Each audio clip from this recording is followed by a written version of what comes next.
Trash talk Josephine again, I dare you. Josephine is not really a good hero. She starts off with 2 bad skills, and the fact that she gets haste and 2 golden stacks doesn't really make up for it. So yeah, people, like, experimented a little bit with Josephine, but she wasn't really bad at all. I mean, she wasn't really good at all. She was kind of bad. Window catcher. Put 2 full screens of browser and just Alt-Tab between. If your quick Alt-Tab window is not seen, I guess that would be a solution. No, I'm fine right now. I basically have like 2 browsers capturing at the same time, and then I'm just switching between them. From the perspective of OBS. Oh, you mean like if I don't have to switch scenes, then it would solve the issue that I may have. Oh yeah, you're right. It's towards that. Yeah, it could be a thing. Don't think I'll be setting it up right now though, as I would probably like to test how it feels. If you liked the video, please do smash those like and subscribe buttons as it helps a ton. So the sims are going to be like 127, enable sims, randoms a new password, and goes into play. And we have the first game beginning. 3,400 gold being paid to the red stronghold, Jabalkis of Dreamhunterr, versus the blue tower, FAFNIR of Gongwazy. Let's go! It's gonna be because neither players have like a very distinguishable feature on their streams, it's gonna be like a little bit hard to tell which player is piloting what. I guess.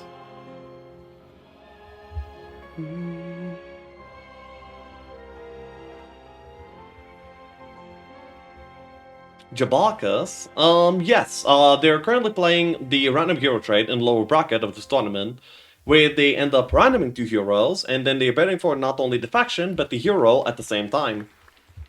The Jabalkis was not the choice for the Stronghold player, of course. He was forced into it. Yeah, but upon pick FAFNIR, yeah, FAFNIR is better. FAFNIR is actually a meta hero that is usually picked for the side of tower. He is preferred, even.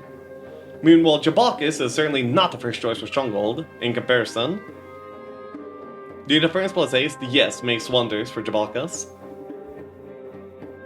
By the way, your lost curse continues. Jesus.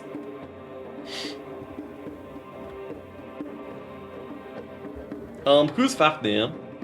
FAFNIR is the zero that we're seeing from tower right now. He starts off with mysticism and interference and has haste in the spellbooks immediately, which is very big. Oh my god, wait, he had a sharpshooter block that you couldn't skip.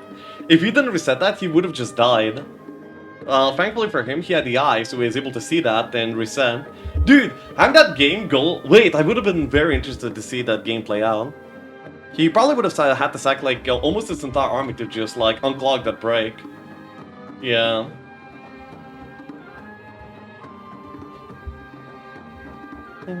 I mean, player who plays FAFNIR. Oh, FAFNIR is being piloted by Gongwazy.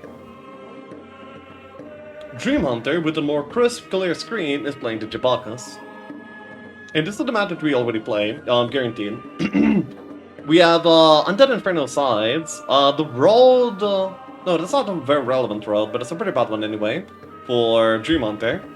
Yep. Yes, indeed. Wazy. That, dude, this is like a very low level of Shake. And by the way, the Jabalkis ended up getting a gold mine of orcs. And of course he specializes in them, so he's gonna be like all over that, I guess. Day 2 here, he already has like 5 knowledge, 30 mana, and gonna be like setting up for the ore pit as well as the gold mine. Very good stuff. Remember my monk block with no Diplo Necro game? Ooh. Who wrote you that text to respond to me, Papa Ryan, the Popo? Oh, what? I just wrote it myself. Immediately. Dude, by the time, it took me like no time to respond to you like that at all. It was supposed to be like a medieval letter kind of theme. How is that the police theme for you?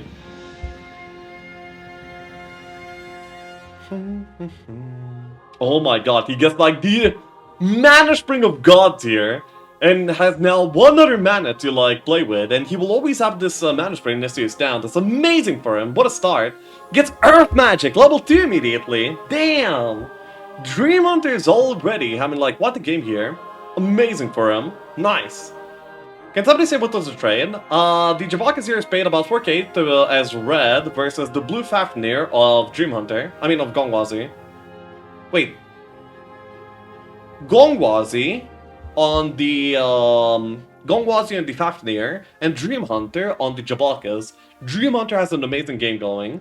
Red was paid 4k gold about. Change POV more often? No, because it's gonna be like hard to understand, like even a single perspective. By the way, Gongwazy's perspective just went to absolute crap. That's pretty sad. His perspective seemed to be fine like a little while ago, but right now it's pretty unbearable. I believe that it's down to my side, and this is just the stream running the best it can right now. Truly a shame. Okay, it's getting like a little bit better, I guess.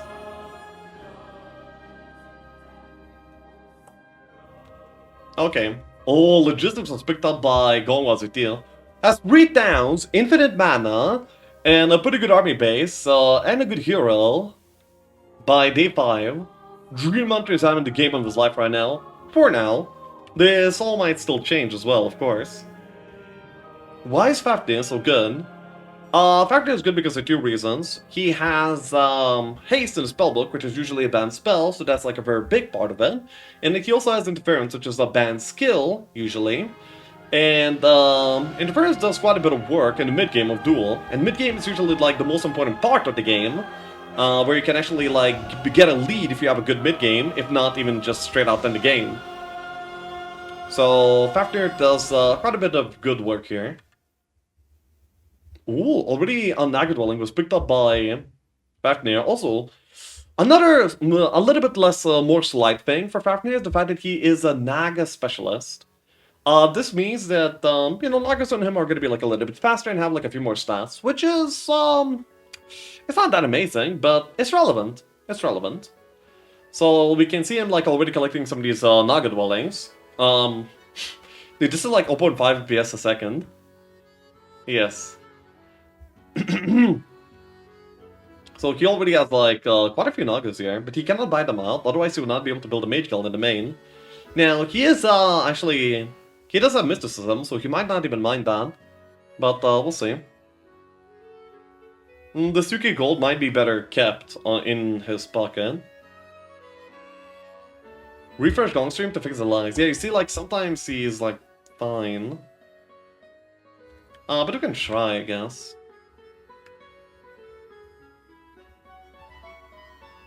Yeah, source. Did that help? No, it didn't help at all. It did not help at all. It seems like Gongwazy's perspective is going to be like this unless you can do something about it. Oh my god, by the way. Dreamhunter is like cruising through the map. Getting like box after box, down after down. Pretty good for him. Wait, did he get like already like a bird dwelling? Or not at all yet? It seems like not at all. Ooh, he found the dwelling over here. Wait, did he like see a part of it? Damn, that's pretty insightful. I mean, clips are pretty easy to see if you can even see a pixel of it. I mean, pretty easy to tell. Yeah. Lexi's following Overwatch too. Am I? I'm not really.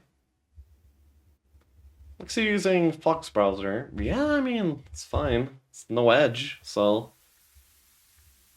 Okay, so getting this dwelling. Already has like quite a few gobos as well. But by securing the gobos, you might actually be losing a bird. It's gonna be hard to make a setup where he wouldn't. Oh, okay. Just, yeah, good fight. Good fight. Let's see if he's gonna be able to, like, take another cliff nest. He would have to get, like, a pretty fortunate DD in order to get one. We'll see if he can make it. He's exploring into the side right now. Checking out the guard. Ooh, gonna be doing this. That's actually really YOLO. If this was lost, it could have possibly had a pretty tough time here, but ends up getting away pretty easily. Back in Gongwazy land, supposed to be a suspected cheater. Every time Dreamhunter makes a good DD, people are going to go like, yeah.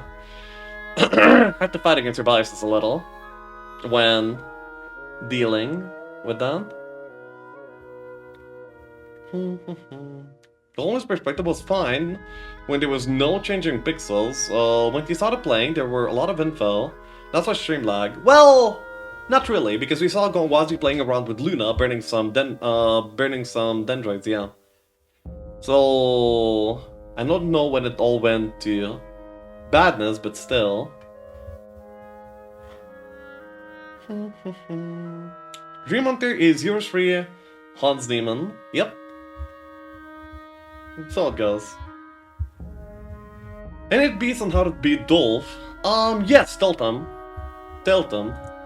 Like, you see, always go for the eye, then get something that looks high rolly, despite not necessarily being high rolly, and just, like, show him that you have, like, something amazing. Like, you have a throng of elves at the beginning of week 2, just show him, go to the eye, and end the turn there. If he sees you having anything in the game, Dolphy will immediately tilt and start panicking and start playing badly.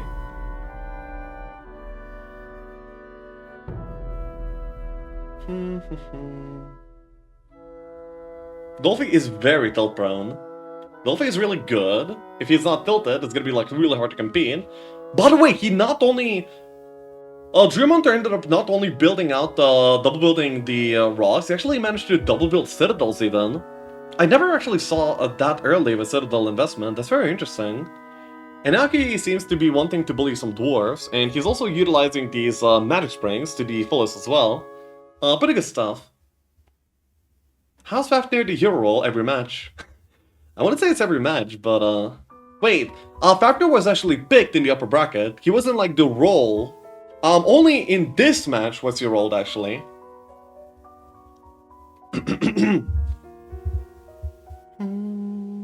That was some serious shit on Dolphy, lol. Was it? I don't feel like it was bad. Tilt me, boy. Yeah.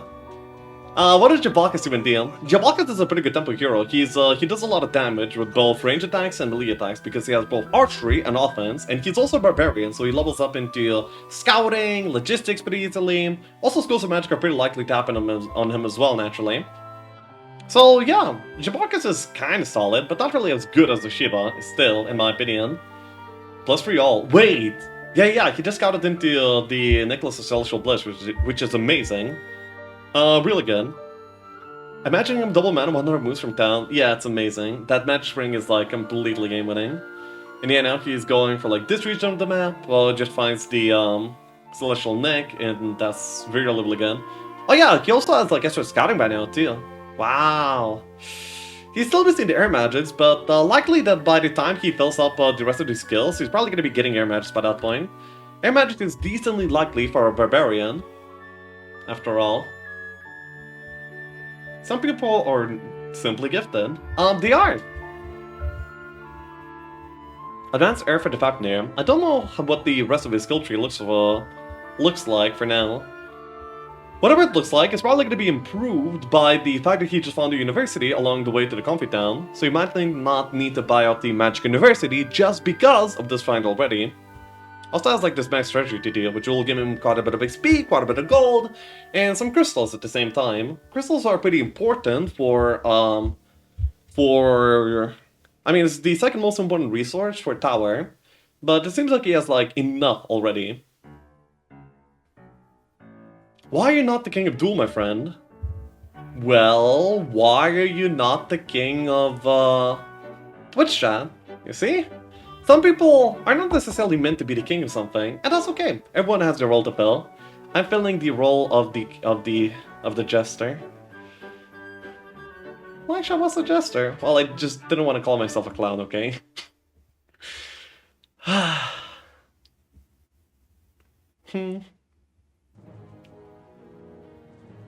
Lexev is just making... I call myself a clown, and you are calling me, saying that I make excuses. Okay, bro. Like, see, some people are not good at anything. Not everyone is like you, scum. There are some, you know, like other types of people too.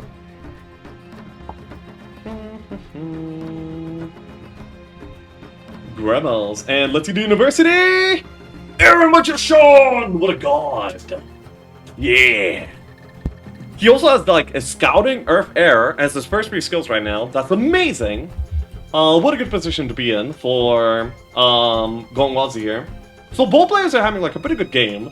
I would still put Dreamhunter ahead here after finding the yeah, Dreamhunter ended up finding like quite a few things. He has like infinite mana immediately into the game. He has the Celestial Neck, quite a bit of bird build-up by now too. It's amazing. FAFNIR, Resistance 0, Resistance Haste 0. Yes.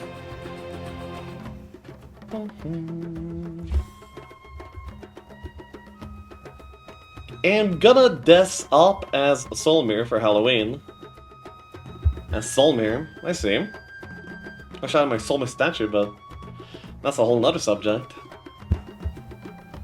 He's gonna be able to like take the rest of these. 12, 5, 5, 10 on 1 to 2 is an amazing situation for Dreamhunter to be in. Yep.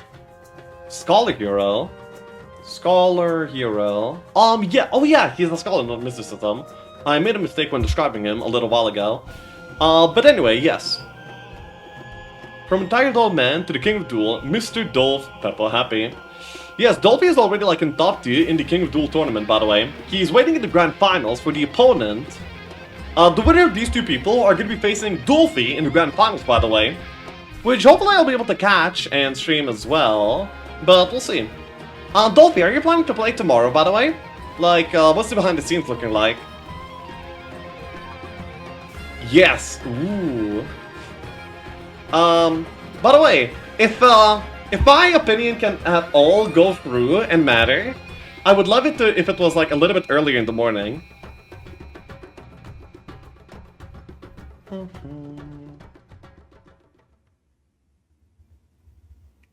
Oh my god, just rolls for the Air Magician! What a god! Depends on who's gonna win. If Dream, we can do it early. Hell yeah. But who's top 1 without cheats? Top 1 without...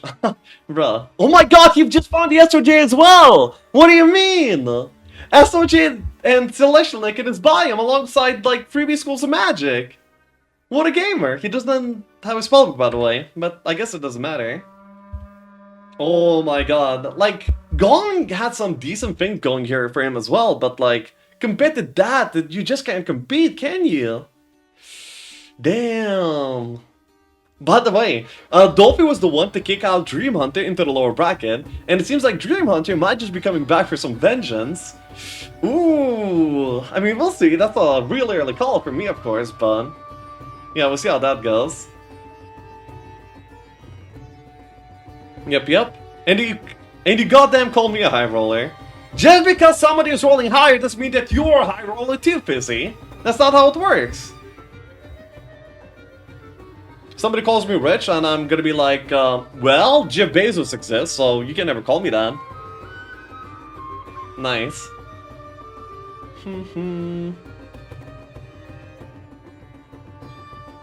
He's extremely afraid of Gongwazy, by the way, and hopes, and hope not to throw. Okay. Oh, Dreams said today on stream he's extremely afraid of Gongwazy. Nice! That's part of the interview that happened before the game, right? Pretty cool. Let's share your rapport. Just because my phone is beaten up, and many other things, doesn't mean I'm poor. No, I'm actually not poor. I'm fine.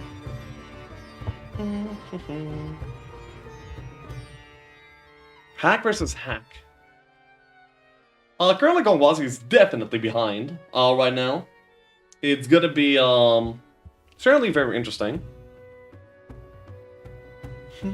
He's extremely afraid, so he install. No.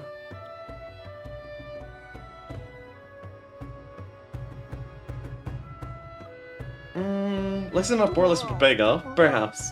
Hey, handsome god! Appreciate yourself, thank you. -4 gargoyles, and ends up taking that Naga Bank for almost free. I believe that he might be double building the Giants on this week as well, while also investing into Naga Steel. So the army income on the side of Gongwazy is going to be like pretty insane, and he should not really die early either because of the interference. Interference makes for like some pretty good early game advantages. And even if it's not an advantage, it's going to be like a good deterrence from Dreamhunter I mean, it's gonna be like a good deterrence for Dreamhunter to not go to end the game immediately. At least not to attempt to do that. So that's actually a pretty important factor. Golems, not bad. Golems are pretty decent creatures.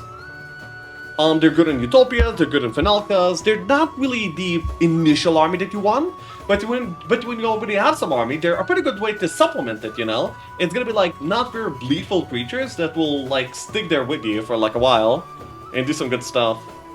Yeah.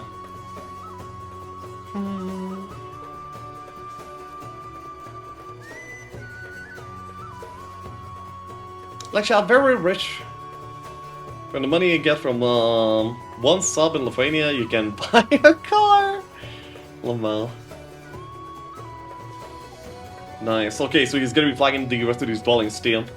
Over in Dreamhunter land, I wonder if he already took the Sword of Judgment. No, he didn't. He's gonna be like investing into army as well. He's looking for more dwellings. By the way, I actually like this kind of swap. I usually swap like a lot more, like well, every single 1 or 2 turns, but like watching a player's perspective for 2 turns in a row really gets you a perspective on like what they're doing, why they're doing, and how they're doing, you know? I like this sort of format of casting a little bit more than like switching around way too much. Both the players are actually like really heavily investing into infrastructure. That means they're gonna be like flagging a lot of dwellings, building up income in the towns, buying out, double building some army. It seems that both players will be double building quite a bit here too. Wow, the stat discrepancy. Yes, by the way, this stat discrepancy already exists without the Sword of Judgment being picked up. Sword of Judgment being like the biggest stat item available in the entire game. So that's insane. In that sort of way, the Dreamhunter is like completely leading. I do believe that Gongwazy is gonna be having like a spike in mid game, where he's gonna be like catching up basically. But we'll see what he's gonna be able to do. Seems like he has a TPDD TP, and he's just looking for what kind of objective he wants to do. Ooh. Pretty good. I mean, saw the dogs, thought they might be gotten something decent. Ends up getting lucky here. How fortunate. How convenient. You have to... Okay, but... Oh, he actually wants wood. Oh, so he actually went here for wood. And just ended up finding the Naga Bank instead of the wood. Yeah, he actually really wanted the wood here. He probably wants to build out Mage Guild, so whenever he wants to buy the marketplaces. And maybe also the behemoths, of course, too. Need quite a bit of wood, yeah.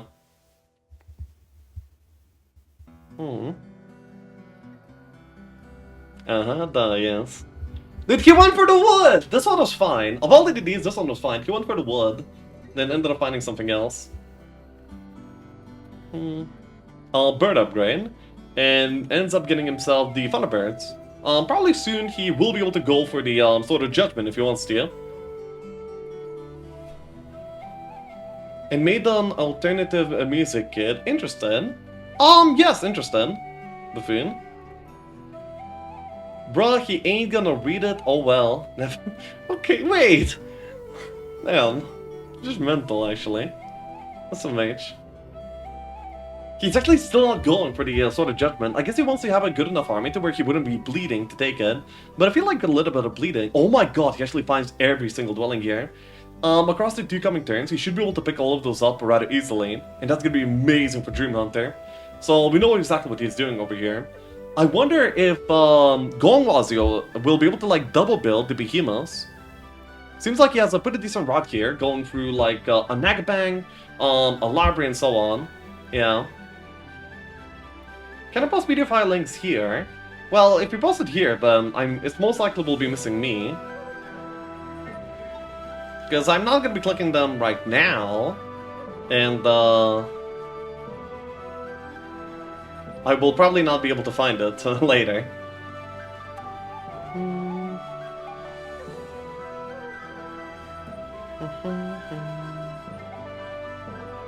Guys, I think I resurrected the bot can try and break in. Oh, okay. Wow.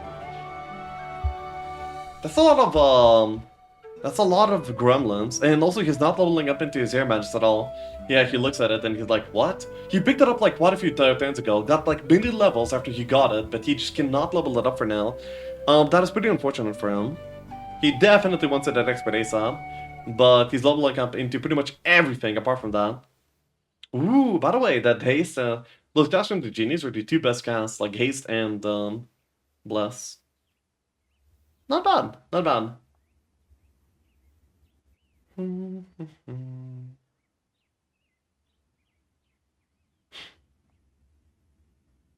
What the hell are you? Wait, what is chat doing? Yeah, perdole.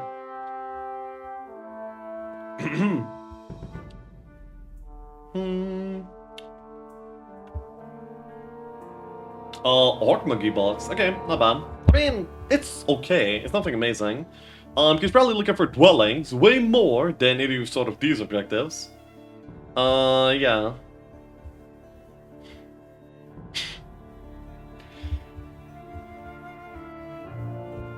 I mended bot and broke the chat. Yeah.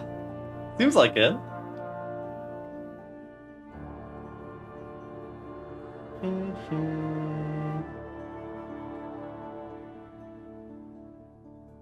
Wow. Okay, gonna be flying up here, and then we'll immediately get back after.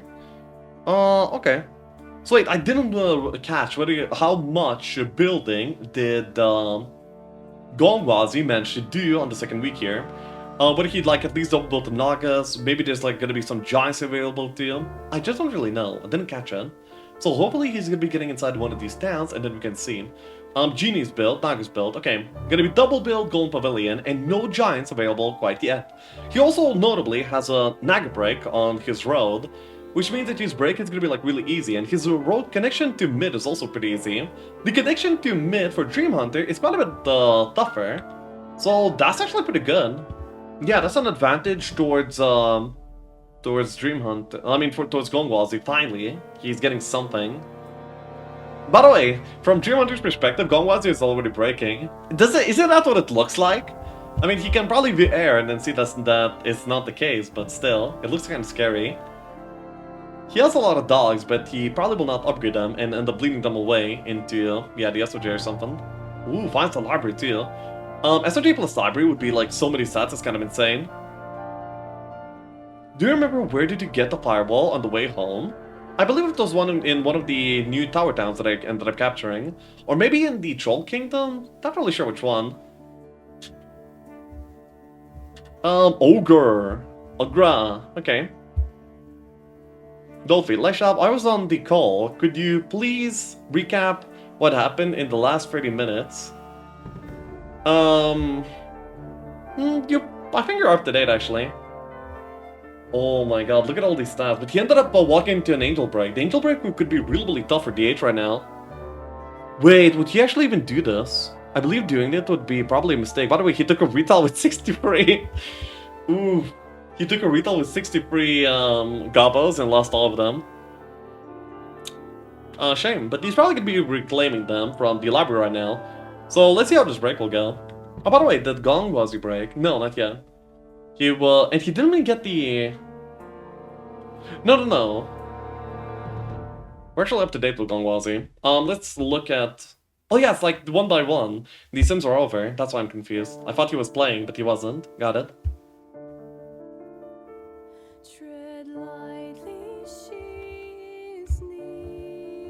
What's this? Prayer from Home 4. Damn, okay. Nice. Flux mid, is that legal? Yes. I feel like flux mid doesn't happen very often, but it is legal, and it is a thing. So, yeah. Nagas here are gonna be like one of the better breaks available for, Ooh, moral. Stuff.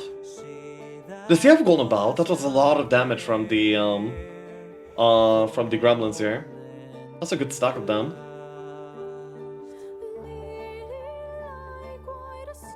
Oh my god, these gremlins are destroying.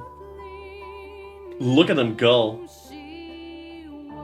But that's not a lot of Nagas. I believe that he has like far more of them to buy. But the problem is the fact that he does not have the gold to buy them out, actually. He barely was able to build them in the first place.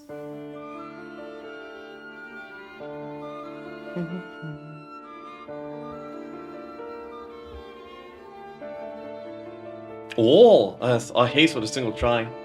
What a master of gameplay. Gonna be able to pick up the shield, pick up the orb, getting some pretty decent objectives over here too. But it's kind of a shame problem for him that he's like bound to these gremlins for now.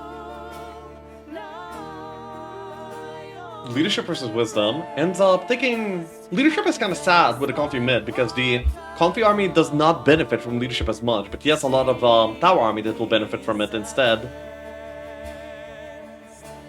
Dead skill's on a FAFNIR. It's not exactly a dead skill. Oh, by the way, that shield of... Yeah, that line shield is amazing. What a great find here. He also sees the positioning of Dreamhunterr, so actually, Gongwazy ended up making it to mid first, while also making a lot of good investments. Has like 10 Nagas here available to buy. Amazing.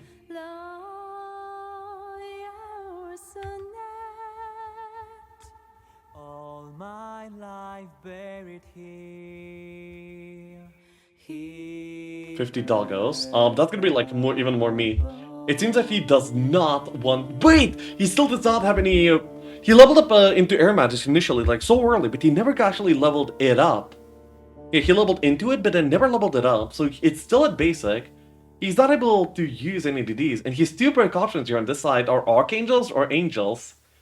Now, funnily enough, I think that Archangels might even be easier? No, maybe not necessarily. But in Angels, you can actually walk into like 5 Archangels too, which would be horrible. We'll see. This is probably going to be like a little bit of... Oh, it's not too bad. I thought the auto would already be doing far worse, actually. No book. Yeah, he doesn't have a book as well. That's quite something. He did have the goal to do so, because he was already double building Citadels on week 1, so... Yeah.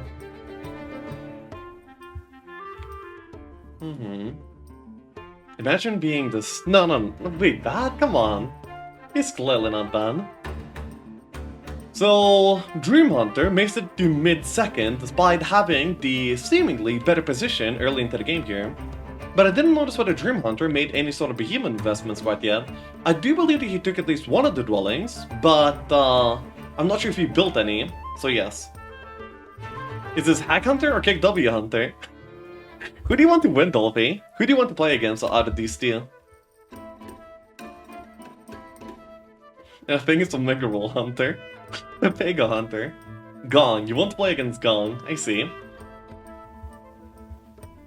Does that mean you see Dreamhunterr as a stronger player?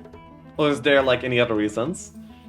FAFNIR abusing Nagas fight after fight seems a little bit sad, as he's their specialist, of course. When the Nagas, when the stack of Naga Queens comes out from the from Gongwazy, he's gonna be able to like take pretty much any single fight like super easily, Utopias or anything like that, and he will probably try to preserve the Gremlin stack till the late game as well. If he can have that many Gremlins for the late game, that would be amazing for him, right? Because he would be able to like sacrifice them and such. What do you mean DH is stronger? He lost D1 to me. Okay. I feel like they're in the same level, but it's a bit harder for me to play versus DH. Yeah, I get what you mean. It's the Hans effect, right? It's the Hans effect.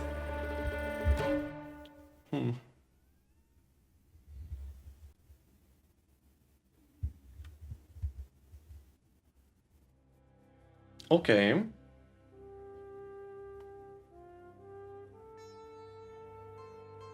What is he? Okay. I feel like maybe splitting the Gremlins when you have like a split haste would be maybe a decent choice, but we'll see. Protects them pretty well. Gets morale down, which is a little bit unfortunate, but probably acceptable. Ends up slowing them pretty nicely too. Naga's gonna be able to take care of one, the Gremlins of the other. Ooh, okay, fancy. Good stuff here. Taking these fights like very cleanly, taking only the army that he needs instead of everything. If he were to take everything, he would be probably way more prone to bleeding. By the way, notably, he takes the gold here from these kind of treasures instead of experience. That's probably not what I would do, but that would probably be a mistake. I don't really think that much about it, because I think the amount of gold would be insignificant, but honestly, a few thousand worth of gold might make the difference between him being able to upgrade and not upgrading his Nugget Queens. And upgrading them would be like such a big deal. It would enable him to do like far more and better. So yeah.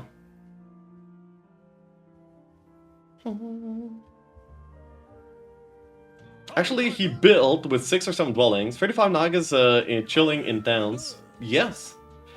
It's kind of amazing. Yes, he did double build and he did get like 6 or 7 dwellings. Wait, actually in the underground dwelling there was like 10, I think? I mean in the underground town. He built on week 2, so it was 2 plus 8, which means probably 6 dwellings, I guess. He needs at least 2 tubs. Yeah, -1 bird here. Hey kitty. Those wonder birds just do the harpy hang. Well, yes, you kind of want your units to do the harpy hang. It's a pretty good feature.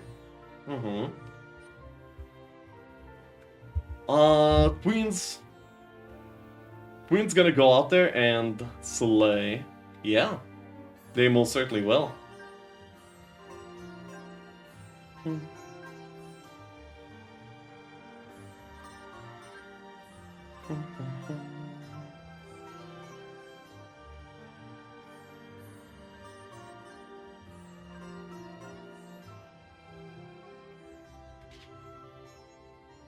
$150 unupgraded dogs. Yeah, it's like 2 turns of building plus 10 resources to upgrade the dogs.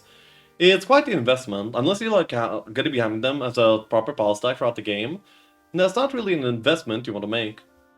Now, he could have had the option of upgrading them, this game specifically, but he also was doing like quite a few other things still. So yeah. Sometimes when you get attacked on a siege and you rearrange your army in a way, and when you are attacked is rearranged differently. Is that a bug? I've seen it on stream a few times. The hero that is in a fort in the army that is garrisoned within a siege is going to be like placed automatically onto your hero, and that is going to be played based on the AI value of creatures, highest to lowest. So yeah, the army basically falls in. If you want to have it outside on the hero and arrange it any way you want, then it actually would be preserved that way. So basically there's some rules when it comes to like siege army positioning that you have to be aware of in order to be able to like make good judgments of what's going to be happening. Armor picked up by Jabaka, so he only has like one skill slot open. It could be possibly diplomacy for late game, but it could also be like something else, we'll see. DD into library, very nice Dreamhunterr. I mean, he just DD'd south towards the middle, right? It's fine. Defender army is in reverse. Wait, Defender army is in reverse?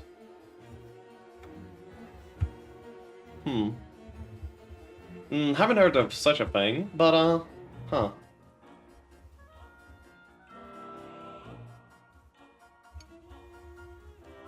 So yeah, you see, today I even mentioned that Gongwazy always goes for 2 towns immediately in the desert if he's not the one controlling middle.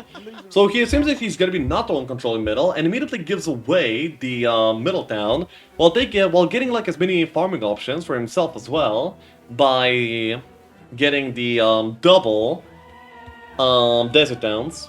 That's what I did today in my game as well, and it turned out to be like pretty great. Just being adjacent to more things in general just gives you like better options. You can decide decide what to do for more choices, which on average will increase the choice value. Which is good, really good. Also, if you're getting pressured, you can escape into more directions. You know, you cannot like be close into your biome as easily. There's a lot of utility when it comes to getting both the desert towns from the very get-go. I kind of like doing that recently, and I did learn from Gongwazy, at least like the value of it.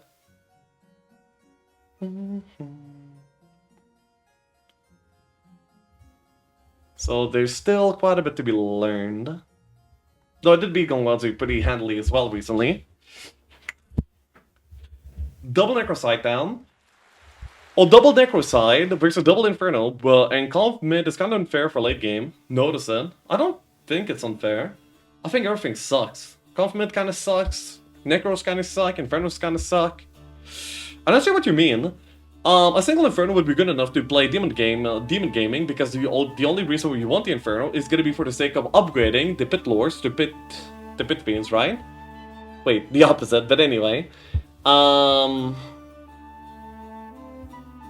Inferno, at least you can Demon Farm. Yeah, but like, if you went to Demon Farm, you're gonna be going into the Inferno zone. And if you get like one Inferno town, you're already good to go. Usually when you Demon Farm, you don't build forts in the desert sites. You don't, right? Unless you're like, for some reason, forced to by getting like shoved out of there. Confirmation is weak. Demon farming... Oh yeah, and by the way, Inferno farming is gonna be in the works right now for a few reasons. One, it's gonna be like the factions of the game. There's two essential zones that are not fit for demon farming. You're of course gonna farm Confi meat and you're gonna farm Necro meat.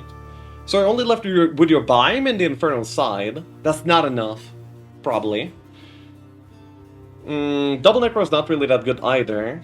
So yeah, while there's disparities right now, I don't think these disparities are gonna be like any essential at all. They will probably stick to their biome army for a while still. I think that Dreamhunterr is gonna be content with the Stronghold army. And of course, FAFNIR building up into Nagas and Titans is gonna be pretty happy with that as well for a while. Confident is pretty weak. Well, it can be strong as well because there's like more Confi towns than there is any other town. Like in the undergrounds, you're gonna be finding some Confi towns. And then where else can you find a Confi town? Well, of course, there's gonna be like more in your biome too. So it could be like water building phoenixes and discard a few dwellings for those as well. There's options, but if you like invest into a quadro build, then you really need the game to go late game. But if your opponent notices that you're building like that much and not really farming as much immediately, because you kind of have to not farm in order to make that happen, then you can get punished. It's good if you can do it, but usually you cannot do it.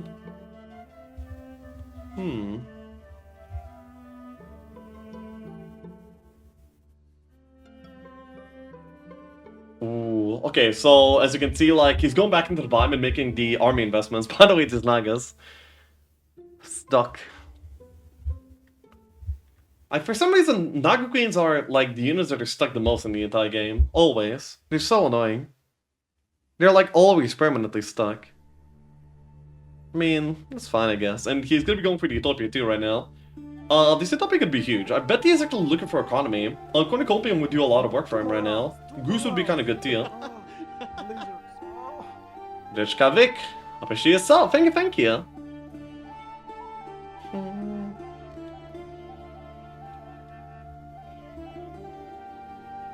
Marcus or Steps is just confirmed. Jesus.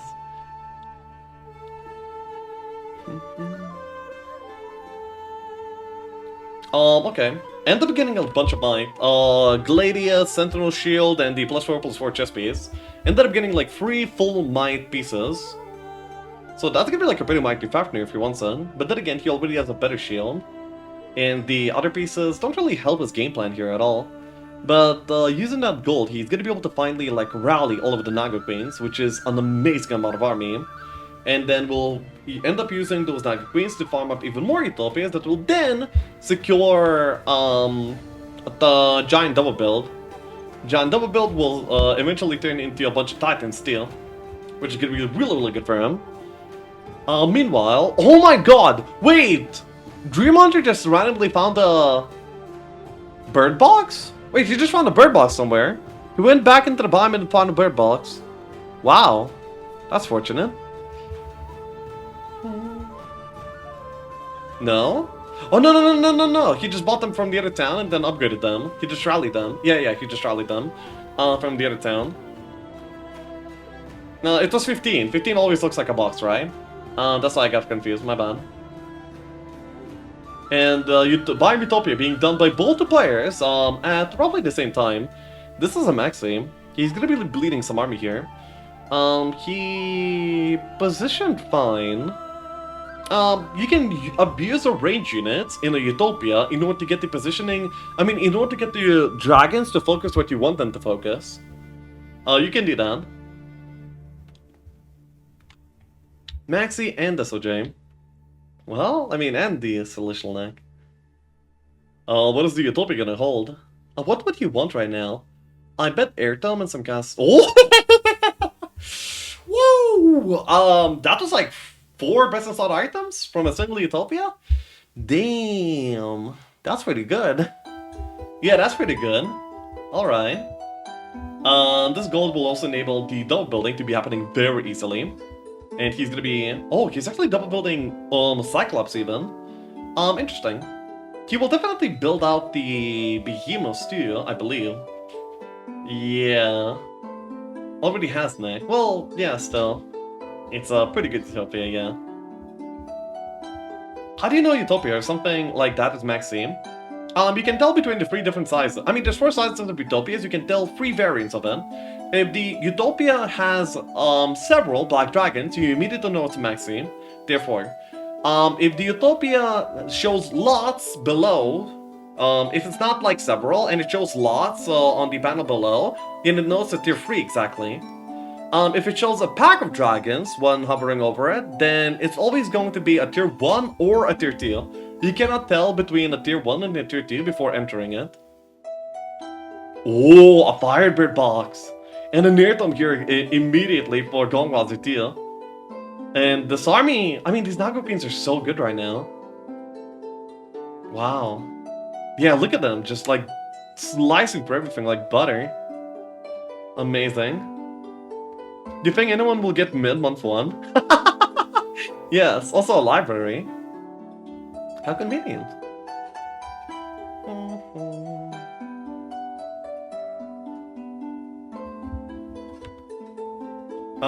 Okay, so gonna be able to like flag the rest of their dwellings and then double build week 3 into their armies.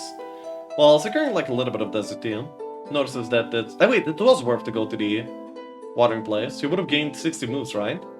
241 plus 100. Yeah, it would have been fine.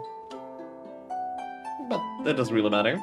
And yes, he's actually even double building the Cyclops and gonna be flying the Cyclops dwellings at the same time. So we're seeing some unironic Cyclops investment. I mean, this is an archer hero that he's playing. So Cyclops investment kind of makes sense, but he also probably would have liked to buy these. Oh yeah, he is buying them. What did he delete? I feel like he needed to delete something. Also like another one over there, and also the bird dwelling too. I guess he is gonna be like just going for all of this. He has enough mana for the next turn, he doesn't need to go back. 242 Finalka, Dream won't push earlier. I mean, maybe, I mean, having this sort of an investment where you're gonna be like building 3 stacks from your biome, it's probably gonna be making for some pretty passive gameplay. Because you want to be, if you're gonna be making that investment, you really want that investment to pay off before you actually go off and do anything drastic. Naturally. And Gongwazy, you're probably noticing the fact that the opponent's gonna be passive. It's gonna be like, you know, just securing some space so he can pick up the stats from mid and so on. Because he's like content not fighting, but if he can pick something up, then, you know, why not?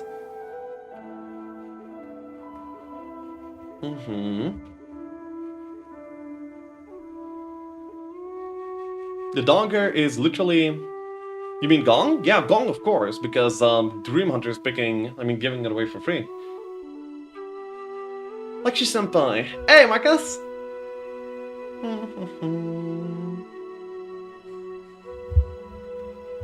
Oh man, I mean both to play. Oh, by the way, water and leadership on the FAFNIR, so his skill tree is locked in. He will not be having any sort of diplomacy action. There's still probably diplomacy available for Dreamhunterr. I believe he still has like 1 skill slot open.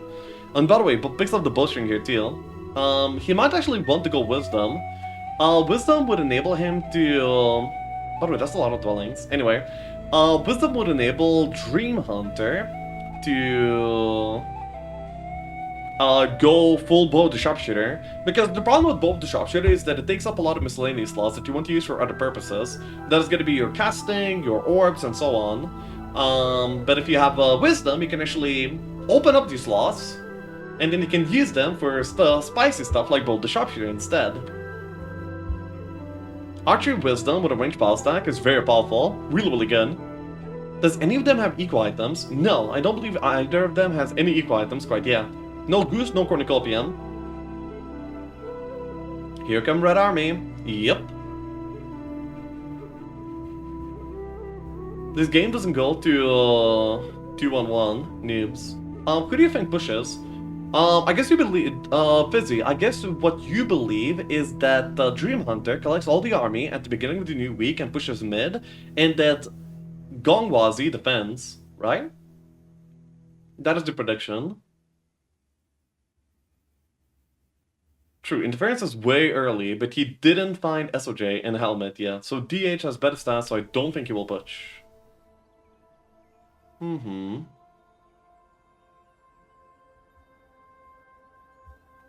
Gonna be a lot of Cyclops. It will be. Yeah, it will be, actually. And that's kind of cool. Cyclops investments is not something that we usually see. Oh, he actually took the Gremlins here. I do like the fact that he kind of kept his Gremlins alive, but it seems like that patience ended up running out.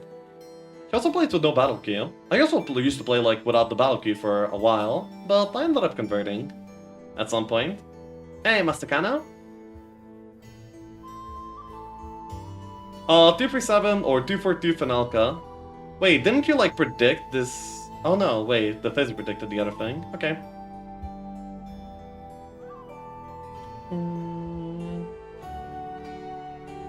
By the way, look at Gongwazy, building out all these taverns, everything for income. So he's probably like looking to go as late game as he can. So there we go. Look at that, 13 Cyclops to buy from the town, just like that. Ooh. Wait, is that 7 dwellings? Wait, what? Oh no, that's a castle. So that's gonna be like 6. 13 minus 6 is gonna be 7. I think it's with 7 dwellings now. Wait, is that 7 dwellings? That's insane. Jesus. Wow. So he has like that many Cyclops immediately. That's a lot of army. He also has Behemoths to buy, but he didn't buy them yet. I don't think he has an air tome, does he? By the way, the hat is a pretty good art team for one reason. The Spellbinder's hat is good because it sells for like a lot of gold. It's one of the most expensive items in the game, from the perspective of the art merchants.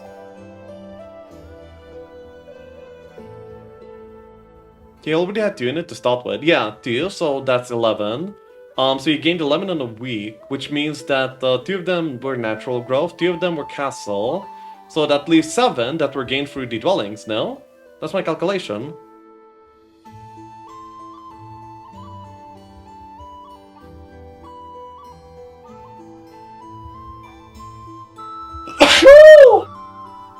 Excuse me.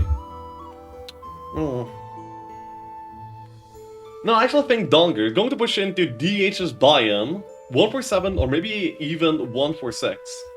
Okay, so you believe that Gongwazy, as the interference player, is gonna be feeling like his time is running thin and the interference is losing value as the game goes. He will not like this, and instead opt to pressure the opponent before this advantage like runs out. I get it. It's a logical thought process there, Fizzy, but I don't think it will happen. I believe that the high stats of Dreamhunterr will influence him to possibly not rush it anyway.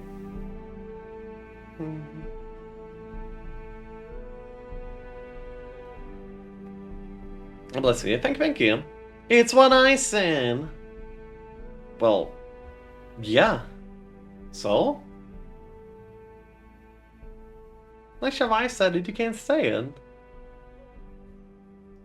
I say goodnight to a family member. Gladys comes from the window, but I said that first. You can't say goodnight. Who do you think you are? Copyright.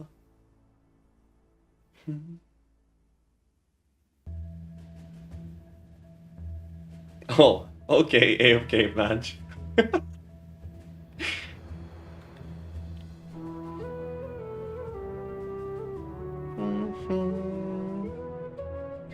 Ooh, picks up the Dispel Orb deal. Not bad. So wait, he's actually like, feels like a little bit like pressure from Gongwazy. I mean, he's kind of going towards the left down to the desert. Oh, which actually Gongwazy does not have, which Dreamhunterr does not have control of quite yet. Actually, it feels like Dreamhunterr is going to be going to the side zone right now. Which would make Gongwazy even... Oh, airtime, okay. Yeah, that makes sense. If he's feeling at least a little bit under pressure, then picking this up will be alleviating that the most out of anything possible. Are you winning, like Shav? I did win the day in general, but oh, he actually picks up fire over leadership. That's interesting. Fire over leadership? And yeah, goes into the undead zone over here. There's no diplomacy available, so the main qualities of this side zone will be items, stat objectives, and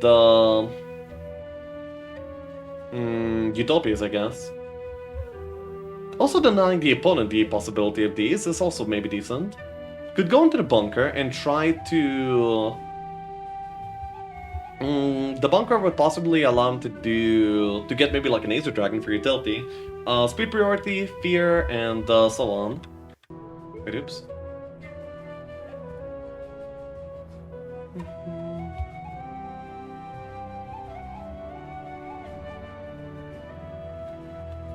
Easy farming by Gongwazy. I believe that he does not have the SOJ until yet, but now he does. Switches it in both setups. By the way, quite a bit of interference available for him as well. Has both the miscellaneous artists for the sake of it, only missing the chess piece by now. So he might, yeah, he's already probably pushing. No, probably not pushing into like single digits yet, but after he gets the chess piece, he's gonna be pushing the opponent's power into single digits. That's how powerful this interference can be. Isn't leadership a scam if the user is not like Shao? No, not really.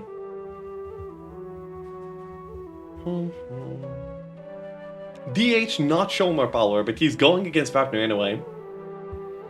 Yeah. I mean, DH might want to de-incentivize the play on interference from Dreamhunterr. Right? I mean, may as well keep that information not available. There's not a lot of reason to just lay it all out there. Okay. First game, Yagalem, it's the first of 3.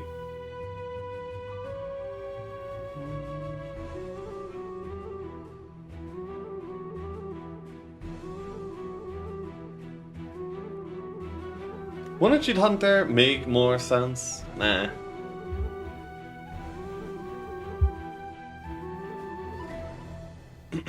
Maybe? I mean, maybe. Cheating implies no third party's help, which is not very clear. So, yeah.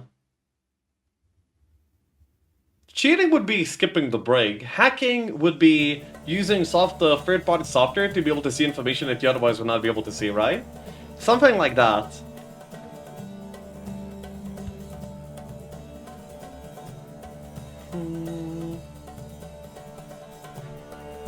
They're both using Biome Army way more than you usually do. And I think we can learn from this. Early Citadel for Cyclops. Ooh, early Citadel? I don't think that's good. I don't think the early Citadel was good. Without the investment in the Citadel, he might have been able to like at least single build the Behemoths on week 2. Which would have been more of a difference if the Citadel made. Possibly. That's like one of the possible fault lines.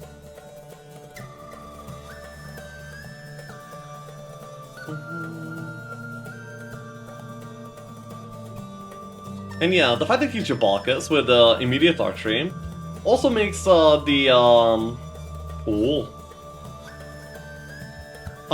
like Gongwazy's like really interested in boxes. He's like specifically farmed for those. He also sees a Utopia, and he has another DD available if he's able to take it win. I wonder if he's gonna be chilling here and invading the biome of his opponent. Actually, it looks like that's exactly what's happening. Then physics prediction would be correct.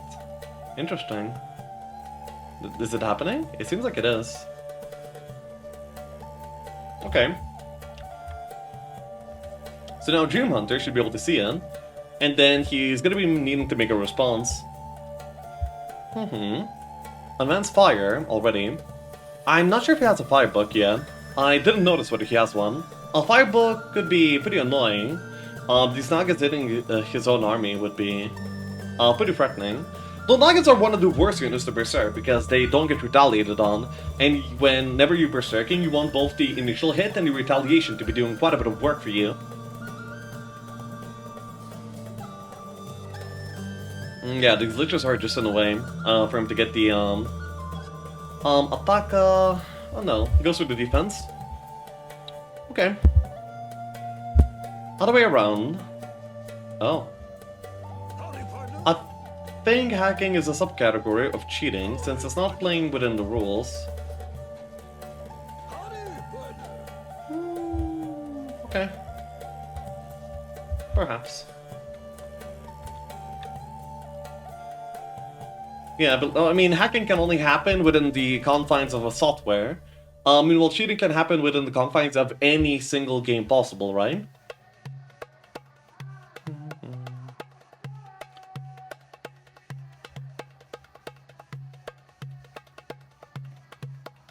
Ooh, he's gonna be going for the town rather than immediately pushing into his biome. But this town push could actually lead into the biome pressure anyway. Ooh, he wants more stats. Actually, he really aggressively wants these stats. To the point that he's gonna be delaying his possible attack. Or maybe the attack was never the intention. He just wants all these stats from the opponent's side, which means that he's just gonna be like having more than the opponent if they were to, you know, like farm out the rest of their sides. Gongwazy will have like some stats from the opponent's side which will just make him have more in total. Which is not bad. Uh-huh.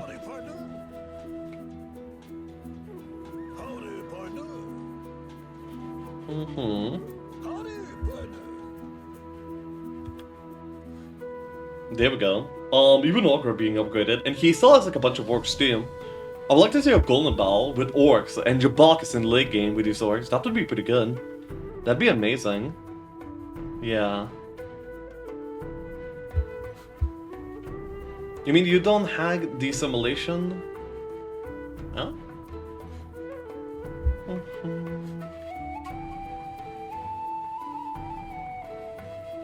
So wait, what is he doing this turn? Seems like he might be looking... Wait, he's farming Nagabank. Okay. He might be looking for the library in the zone. Might be looking for some of the Utopias in the zone. Oh, okay, he sees that Utopia.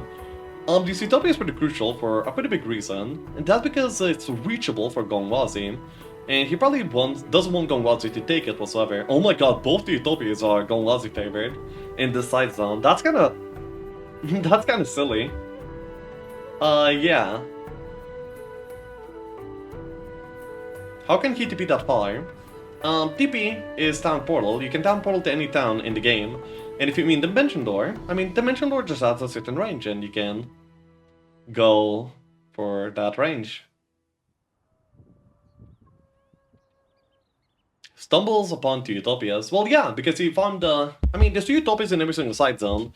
If you farmed out like one side of the side zone and you don't see any Utopias, then yes, of course, he's gonna be able to like know that the Utopias are gonna be like on the side that he didn't explore. Not to mention there was the eye already revealing the top of the Utopia already. So it wasn't like a lucky guess even. Not even an educated guess, he just knew. Second SOJ? No, probably like third or fourth. He had the SOJ in the biome on the ground, then he already had like another Utopia giving SOJ. Apart from that one. Donga needs to push this week or he loses. He has like a very good Titan investments too, alongside Nagas and mid control with superior stat gain. I don't see why Gongwazy would lose by not pushing.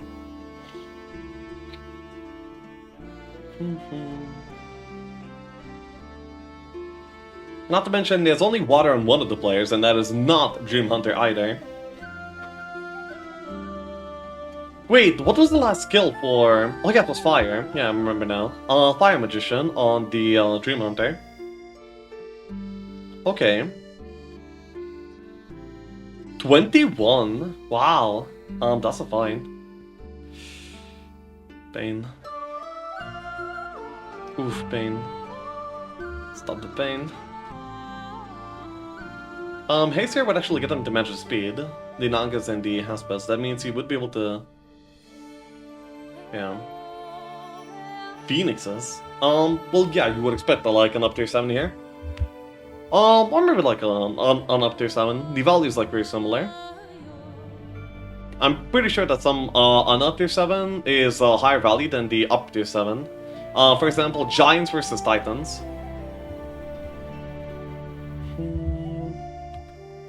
He goes 1 for 6. Wait, why would he go... Well, okay, 1 for 6 and then attacks on 1 for 7. We'll see if that actually happens. Dreamhunterr might just defend if he can find a way to upgrade the behemoths. I would have loved to see crystals being... I would have loved to see the liches being made into crystals instead, but okay. Why he keeps one genie in army with Phoenix at the end of the turn?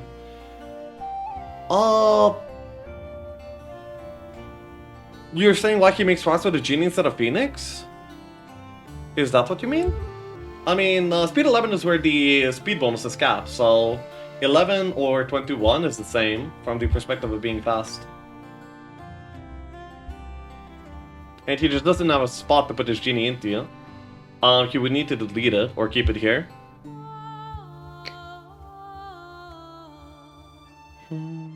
If Lakshya was playing, he already had a big stack of Titans. Yeah, but probably quite a bit of less of other stuff, actually. I probably would have the Titans already. And it might even be a bigger stack, but I would sacrifice a lot for the sake of it. And they're not making those sacrifices. They don't need to. Okay. He hadn't had... Oh, yeah. I have a spot where you can put his genie. Okay. You keep that spot.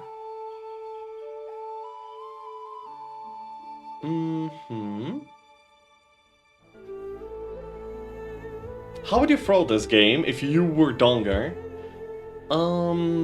Dude, I don't throw. I sometimes lose, but I don't throw. And yeah, it's a push! Gongwazy is on an expedition into his opponent's biome here, and it's up to Dreamhunterr to choose how he responds right now. He has 3 options: give away his biome almost entirely, along with all the investments in the army that he made so far. 2, he can try to upgrade his, it seems like it's gonna be like the upgrade route, but I'm not sure if this upgrade will lead into fleeing or, defensiveness.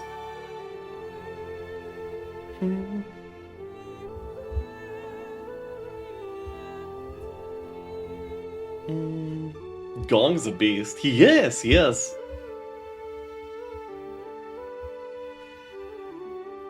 Hellwind. Okay. He seems like he's gonna be collecting some stats here, and that's gonna be it. Perhaps. Maybe he's looking for like a key arty as well. I'm not sure what that key arty would be. Perhaps a firebook. He doesn't know whether this... Oh, okay. I thought this Utopia was taken for a moment, because there was no fight in that DD.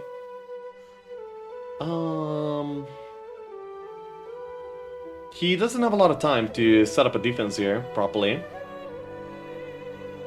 Oh! Interfering chess piece. Is that good? No, it might not be that good.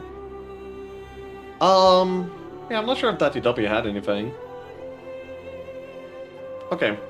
So Gongwazy is gonna be able to like take the army, at least from one of the towns, before attacking his opponent. He's basically setting up a red rush, which is good for him, for sure. It's a good thing to do. It's the best that he can do in this position, actually. Well, but then again, if he just takes it down and gets away, then he just lost like half of his week's army income. If he just gives that down away and then gives it back, which is also like pretty frustrating. But in case like it's happening like this, then I bet Dreamhunterr kind of wants to attack Gongwazy by that point, because he doesn't want Gongwazy to be getting like the full week's income of army. By the way, that wandering place is kind of amazing too, huh? What is this position? Yeah, the wandering place was amazing. It could have been used to attack him like very ferociously. Gong definitely has the speed prio. He has quite a bit going on here. He's also like using the timer here to think about what he's gonna be doing. You know, in PvP battles, the time doesn't tick, so you can actually just not finish him off and then have like a little bit of a think here. Buys out the tavern for the sake of extra morale in the Finalka that might be coming up here. Opts for power over interference. As he has the first cast here, it kind of makes sense. He's gonna be having like a... I'm actually not sure what would make for a bigger power lead. Oh, actually he doesn't have the choice for interference. Oh, by the way, he's hiding. He does not want the opponent to see the stats, I guess. I'm not really sure why. He doesn't have anything specific to show, but he might want the opponent to possibly overthink. For example... Yeah, an example of that would be, what do you call it? Ogre Fist, you know? You don't know if the opponent will not have the... Oh, he sees the Golden Bell. Did he see this or did he just stumble onto this? Anyway, how fortunate. For an archer-based hero and an archer-based, yeah, he's completely archer-based, both in terms of army and in terms of hero, so he needed this Golden Bell to be able to, like, use his powers to the full potential. But yeah, I believe that Dreamhunter needed to stop the army income of Gongwazy from happening, but he didn't. That means Gongwazy can actually use his army, as well as being able to deny the opponent's army, which is pretty much the best of both worlds, for the side of Gongwazy. Okay. Gong has no gold though. Yeah, but he can possibly like find a Utopia to do and then still make it happen. Or maybe sell artifacts, and still make it happen. I mean, and Dreamhunter doesn't know that the Gongwazy cannot make it happen, so he made the choice to allow it to happen, which is the point. Seems like Dreamhunter didn't expect this to happen, because he feels a little bit unprepared in terms of like his choices on what he wants to do. Okay, he just wants to farm stats. Dude, this is like so much to dig through in order to get to these stats. It's so annoying, right? He probably takes the fire book here, the water book here, just to be able to sell it better. Gonna be getting some stats and some resources. It's an okay thing to do. Not very amazing though. Has 3 TPs available. One of them can go to sell some artifacts, another one can go to buy out some army, and then the third one can go back into defending the town that he has in the opponent's biome. That's pretty much perfect right now. Decent turn actually. Ended up buying out quite a bit of army. Not bad. What the hell? What you doing with those shoes, man? Then back over to Dreamhunter's world. He's looking for some... He's going into the underground. He does not have wisdom, so he cannot pick up the spell box. And he also doesn't have Diplo, but he's like looking into all these creatures. I guess he was likely looking for an Aether Dragon, but ended up not finding it. Yeah, picks up the tier 1 and tier 2 spells from the all spell box, which I don't know what the utility of that is, actually. I'm just not sure. Also, Wolfbar! Appreciate a sub, thank you! Hey, Muffin.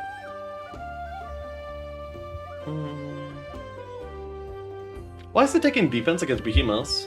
Behemoths are the least of Gongwazy's worries. I mean, the damage is going to be done by the Cyclops, the Orcs, the Thunderbears. The Behemoths will even have a hard time connecting at all, ever. So, he needs to worry about a lot, and Behemoths are just part of it. Not even that big of a part of it. Now, can we not equip the Tome of Earth Magic in Finalka to peg?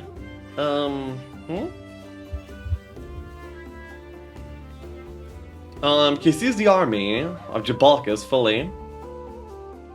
I bet the army is better on the side of Gongwazy, especially after he buys out the rest of it, after taking this Utopia.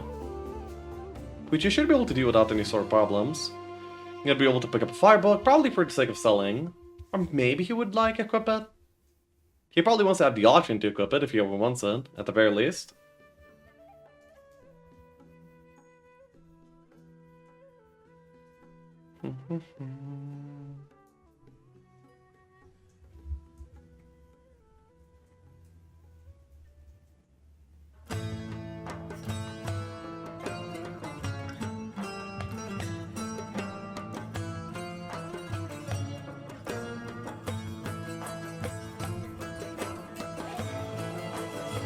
Okay.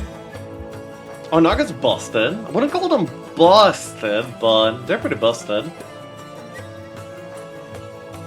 They're like, they have the same problem as Behemoths. It's pretty hard to connect them. So yeah, but it's like a lot of arming to side Gongwazy. It's really good. Oh, let's just playing real fast with Elix today. No. That's not the case at all. Oh no, Gong lost. Wait, what? Gong had too much army. No, the armor would fall in, and only like the lowest value stack would actually not fall in. That's not how the game works.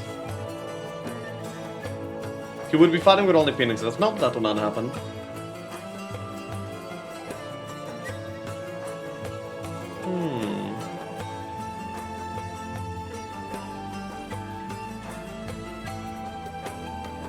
Okay. I mean, Dreamhunter's like trying something, but honestly, I believe that Dreamhunter is like falling deeper and deeper behind with every single turn that he takes right now. He's not really doing a lot. And it kind of feels bad, right? He needs to like either try to, like maybe claim like the other side zone, do something over there, because right now he's just not making a lot happen. Yeah, you see, he took like some interference, which is maybe okay, but it's not that good. It's not that good at all. And certainly he's not, Dreamhunter will never gain any more, like, Stronghold Army income, because it will be denied by Gongwazy. Yep. Also 22 Titans, 73 Naga Queens, and over 100 Golems, alongside some fast unit support as well, on the side of Gongwazy. Truly an amazing army to be had. How nice. How nice. It's rather amazing.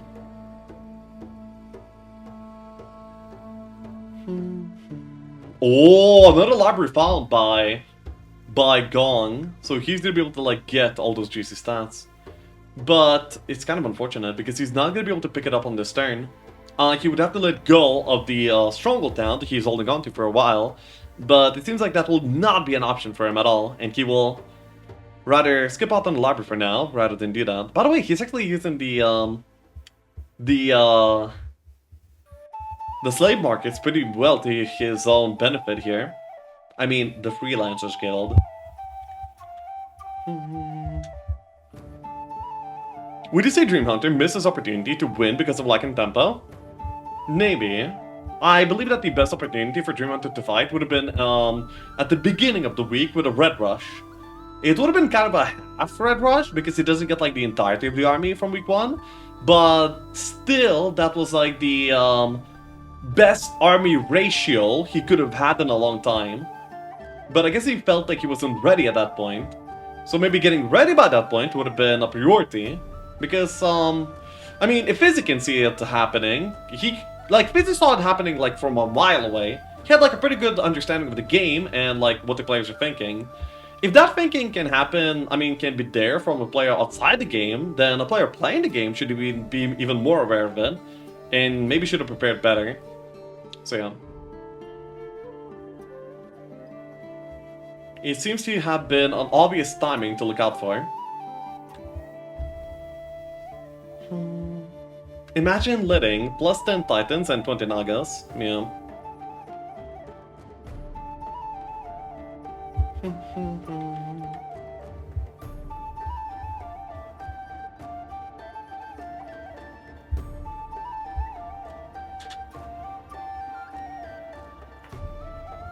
Fizzy is always right. Yep. By the way, I bet that Gongwazy will like some of the stats from the biome of taking the towns is actually not that bad of an idea when you can actually get like a lot of stats along the way. And he can do that right now. By the way, another Phoenix box. That's quite a few Phoenixes by now. Not bad. Not bad.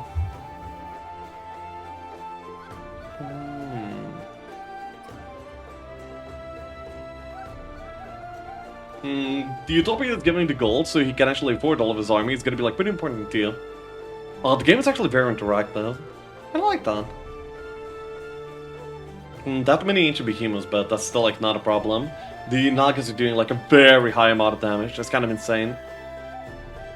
Flying some other dwellings too, but has to leave some army behind. If he has the intention of going back into the town here every single time, he might want to leave some army behind so he can then, you know, use the freelancer skill to gain some gold. But that might be, like, not a risk that's worth taking, because you might actually get stuck somewhere. Either by miscalculating or by being lured into something that you really, really want. You don't want to be stuck to that town. Which you kind of are anyway, but, like, it's not a hard stuck for now.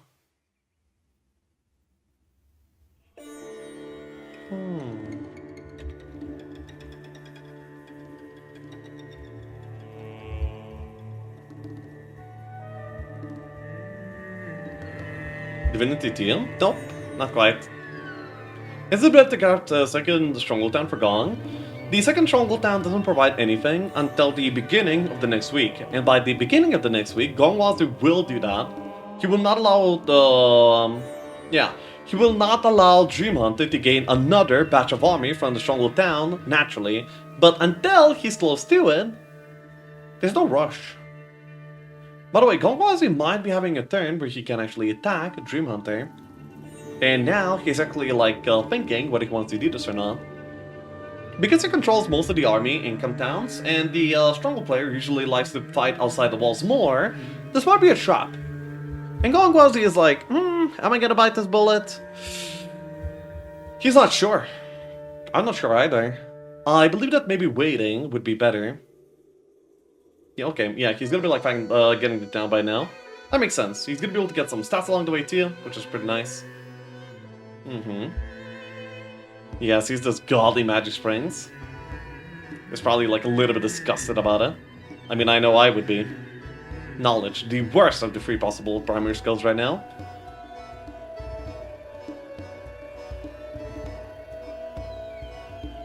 Gets even more knowledge. I mean, it looks nice on the stat sheet, but it doesn't actually do anything for now.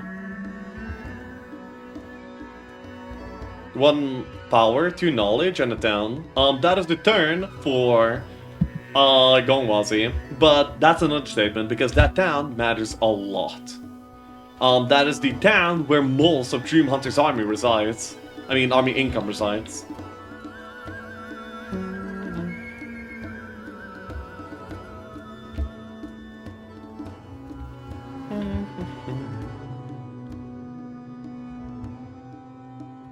I feel like you should have attacked, I feel like you should have attacked, after the last buy. Falling off right now. You mean Dreamhunter's falling off, the Stronghold player? Possibly. I don't know what Dreamhunter's doing here. He just really desperately wants to fight outside the walls, actually. And he's, like, doing whatever he can to make that happen. Like, are you gonna be allowing Dreamhunter to, like, walk through all these libraries right now? Well, not all these libraries, there's not that many, that's an overstatement, but... I mean, I guess you may as well do it for Leda, for like 1 or 2 turns so they can get the new army badge. And then after the new army badge, you punish him. I believe that to be the best call. Most likely. Why Dreamhunter, not Hag Hunter? Well, because... Wow, message is getting deleted. Is Lexi being raided by... Nah.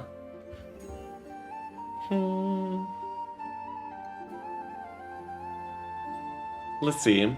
I really don't know whether Gongwazy will want to attack here.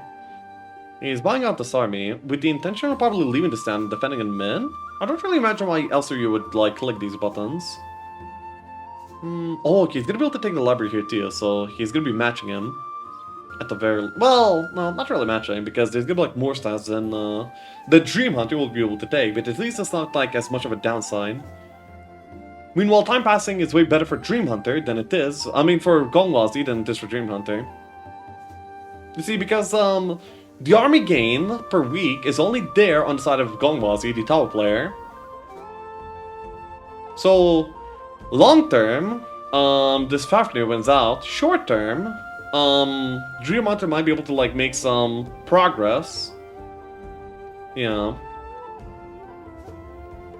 I'm gonna be designing his equipment and moving on. He's still missing like a few artifacts. He's missing Tabard, Eve, Maybe in an ideal scenario, he would also maybe go over first. Then again, with Titans, it's not like the best thing.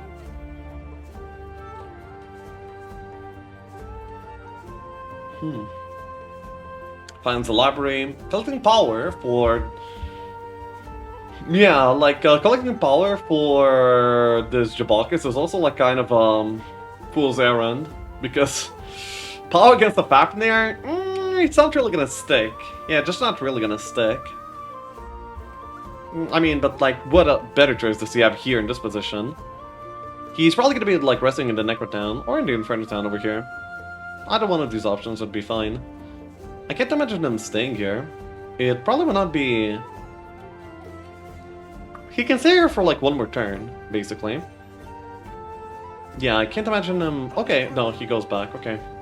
Back into Hell's Wind, and then goes for the Goose setup. Okay. He can't now? No. It's day 7 for the opponent too, so he's not able to like, buy out the army and then...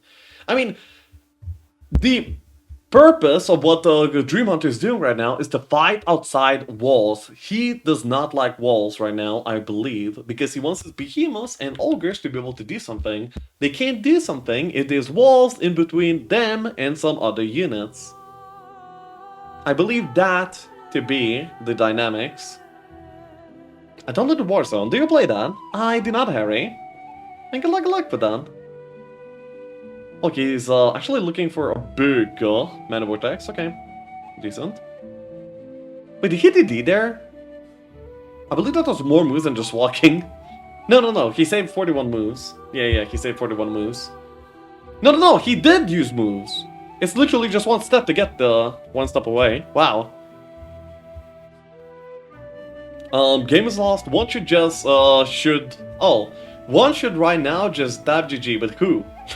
Dude, you guys told me I should GG out when I was winning against the Infernal Army. You guys know nothing. Wait, he's just deleting. Interesting. He's making the setup, he's making fast, and he ends his turn in the Stronghold Town. Interesting. So he also took the other town, the Comfort Town, in order to... Oh no, he actually DD'd from the bunker exit. Oh, that's what happened. I see him. Then I'm Pepega. As usual. Yep. But you moraled like 20 times. Well, I had expert leadership, so I deserved to. Not to mention, it was, I didn't need to morale that many times. I could have moraled like a little bit less and still be fine. It wasn't that close, right? Because I had like the way superior power lead. Which means that long term, I was actually going to be gaining advantage, not losing advantage.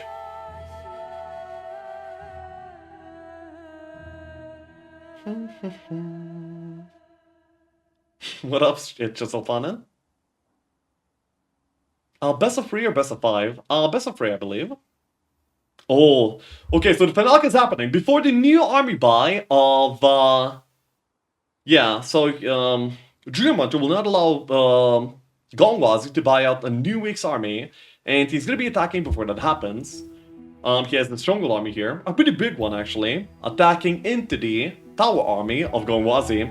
Let's go, Tanaka number 1! I'm not gonna say Alexia's lucky with morals after watching, yeah, Uraga. He destroyed Rennie, I remember. Actually, I did see it a little bit.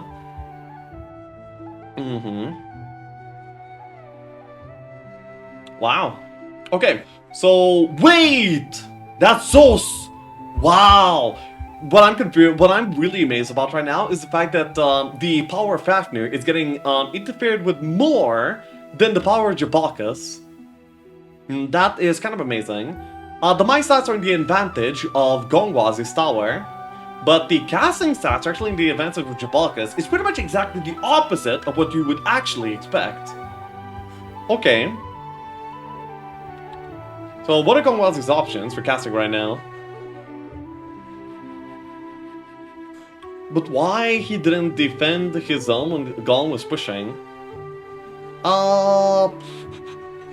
Why didn't he? He probably was missing some key artifacts if he wanted to use. He might have wanted interference, he might have wanted some extra casting, he probably saw a lot of potential in getting like, in closing out the stat lead that Gong had at the time, and so on.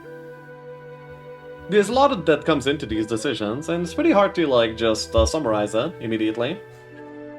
Seems like Buff will be the primary cast of Gongwazy. If you like prayers and haze, then his army is gonna be like so fast, it's gonna be ridiculous. But he does really have to respect the shooters of Jabakas. I mean, Jabakas has a golden bow, archery, good attack skill, and plenty of shooters.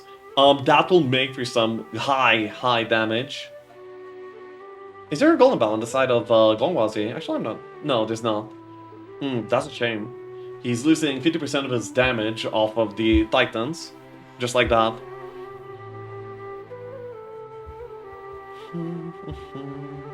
Will goblins carry? Goblins?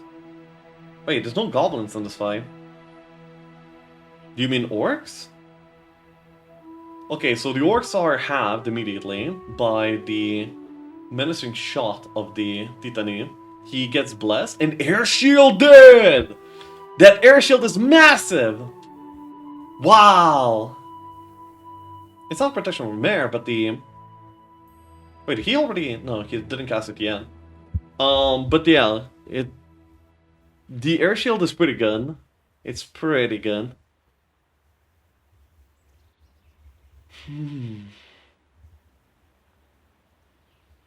Wait, I got a secret mission from Lickshot. Save us all. Purge the whole chat. Get them all. Wow.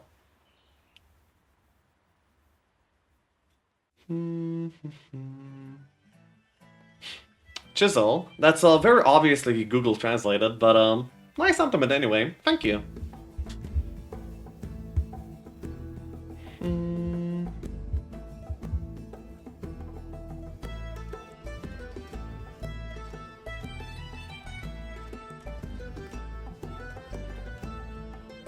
Lecture match. Lamau DJ.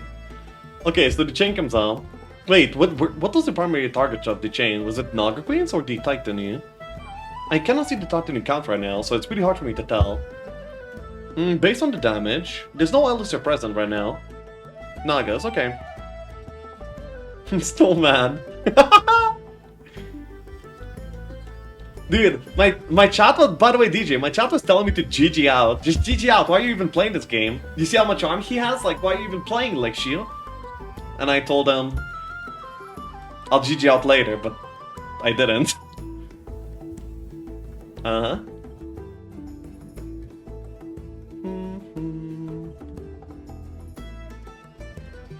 FAFNIR has Elixir. Ooh. Yeah, that's why he didn't take that much damage. I mean, that's why he didn't lose that many units despite taking a lot of damage, is what I mean. Yep. How much damage did he... oh yeah, the Cyclops ended up shooting the Gremlins and ended up having them. And then the Orcs took quite a few as well. So that's just where he used up his range damage. The Elixir Gremlins are pretty, surprisingly tanky. 9 HP per unit on a tier 1 unit that you can have a lot of is actually pretty influential. It took him like a full turn of shots to get them down, and that full turn of shots is like a lot of tempo, a lot of value.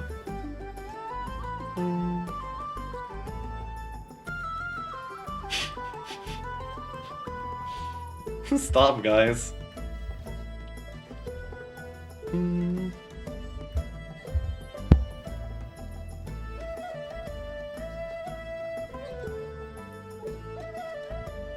Okay, so now the Phoenix and the Firebirds go. You could be taking the retail off of something important, but it seems like he might just be content dealing some damage to the shooter stacks, and that's it. Ooh, a lucky retaliation. But that's fine. The orcs are down, so the specialty of the Jabakas is no longer really present. Haze can come out now, but the gate is blocked, so the Nagas cannot move out. The main purpose, the main purpose of Haze would be to get Nagas fast enough to connect to the opponent in a single turn, but that's not happening. I believe that the protection from air just came out instead, which is a good cast, of course. Wait, I know this theme. Oh no.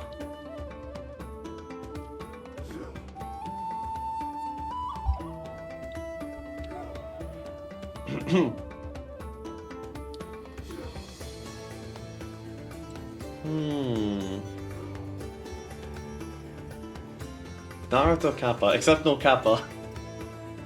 The behemoths are probably like the target here, right? Behemoths are very menacing. Though he's not really playing into them. I mean, the behemoths are kind of useless. You might even want to ignore them. Even if you're dealing like half damage if you're not focusing them. If he wants to deal full damage, then behemoths are the only possible target. And behemoths are usually like a high value target too, but not in this case. So yes, he actually does end up focusing the Cyclops and kills quite a few of them too. Not bad. Views don't matter, so long the gates are up. Yeah, but you can't assume that they're gonna be up forever, unless you focus down the catapult.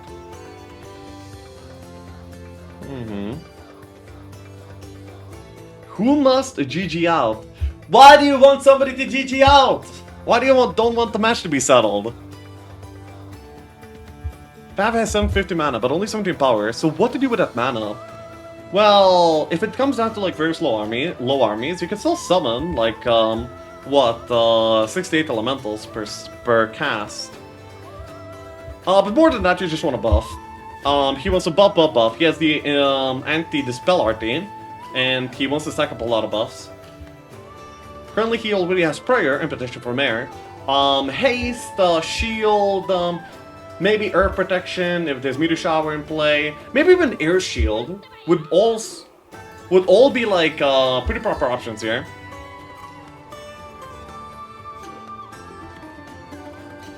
So I wonder what Dreamhunter's thinking about. He does deal a lot of damage with these phoenixes. I mean, with these thunderbirds. Gong Haste and GG. Gong Haste does not allow him to do like much that he otherwise is not. Yeah, Gong Haste does not enable him to do anything that he is already not able to do. Like the main target of the haste would be the Nagas, but the Nagas are blocked off from exiting the town by the behemoths right now.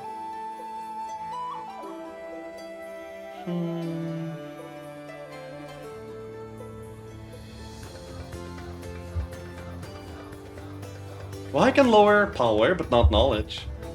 Because lowering knowledge does not do anything. Because knowledge in the fight does not apply in any way at all. There's no appliances. It influences max mana, but the max mana doesn't matter.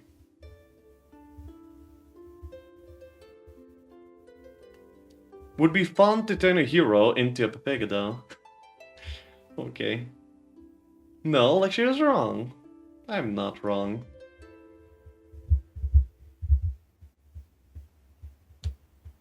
Ignatius can use knowledge. How? By stealing opponent's spell points, but you can go over max anyway now. Using the unfamiliar mechanic.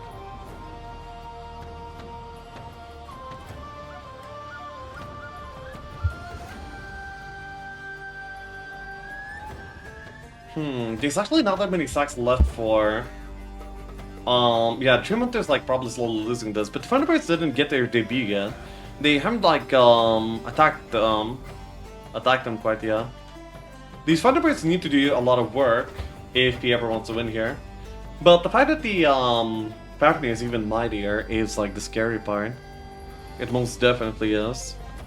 I bet the Thunderbirds will be, next turn, they will be putting themselves in a position where they will be able to attack the Titanium. Whom's the blue? The blue player is Gongwazy with his FAFNIR. Oof. He actually goes in immediately. I believe that but now he can actually get accurately shot here by the Titans. Maybe he thought he had Golden Bow and that he's not really losing a lot by going in. I believe that he misread the FAFNIR's damage. And now he's gonna be like very, very heavily punished. The Thunderbirds needed to carry, but now they're gonna be gone before he even realizes. Chains away some of the Cyclops, some of the other meat there as well. And now he will be big time connecting to these ABs. I mean, wait, what? No, what about the Thunderbirds? They're literally... Okay, yeah. Fairly ahead of them. That's an amazing hit! Oh, animation speed too? Yeah! Hit him with the animation speed! Hell yeah, Gong!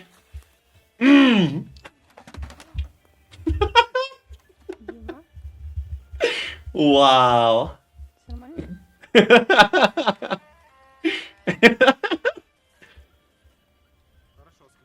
He could have casted. He did cast. He casted the Chain Lightning on the rest of the army. To the Cyclops on the north. Yeah. What a god. What a god.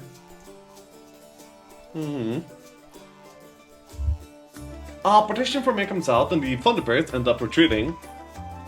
So Dreamhunter's still like looking to win the longish fight. He can't like win the full long fight because of mana disadvantages, but he can take the fight midterm and try and do something with that. We'll see if it works out. Weren't Nagas outspeeding Birds with Haste? Yes, he could have possibly connected his Nagas here. 62 Nagas would have been quite the connection. But it seems that Gongwazy does not really expect the Birds to be like one of the most threatening things out here. It seems that the archery potential of the Jabalkis is being respected more. That's why he opted to chain the Cyclops instead, it seems.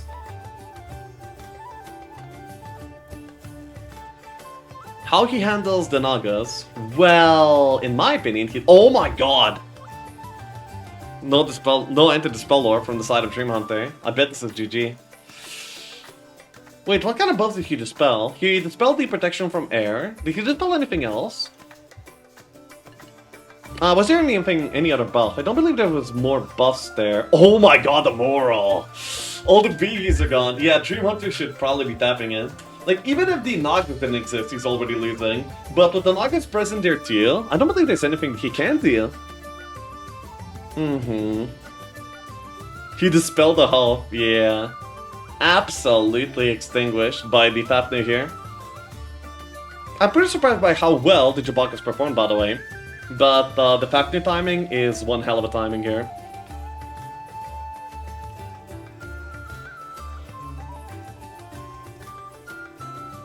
GG. And Gongwazy takes the first game in the best of 3 here in the lower bracket finals of King of Duel. And we're gonna be moving on to game 2 very soon. GG! Amazing. So yeah. That is that. The opponents are probably going to be having like a side break before the second game begins, and I'm going to be having a side break as well. I'm going to go get some tea, I'm going to go get a snack, and I'll be back very shortly. BRB.